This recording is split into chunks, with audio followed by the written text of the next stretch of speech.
தாவேக்காவுல தொடர்ச்சியாக இந்த எம்எல்ஏக்கள் ராஜினாமா பண்றதுன்ற இந்த ஒரு விஷயம் ஒரு விமர்சனம் அப்படின்னு ஒரு பக்கம் இருக்கு.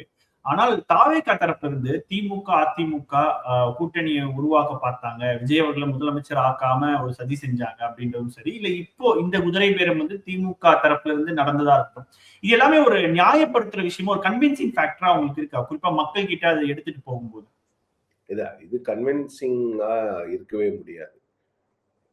ஆட்சி அமைச்சிட்டீங்கல்ல, 118 காமிச்சு தானே ஆட்சி அமைச்சிருக்கீங்க.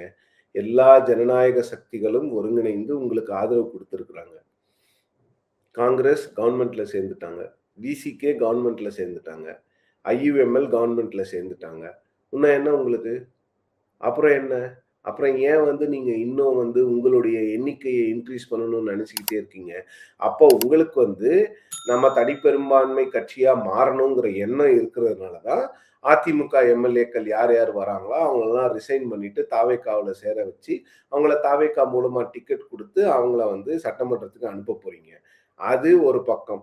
அதுவே தவறுதான். அதுல எந்த மாற்று கருத்தும் கிடையாது. அவங்களா வந்தாலும் கூட ஓகே நீங்க வாங்க. நாம இது மக்களுக்கான அரசு. மக்களோட வரி பணத்துல இன்னும் ஒரு பை எலெக்ஷன்லாம் வேண்டாம்.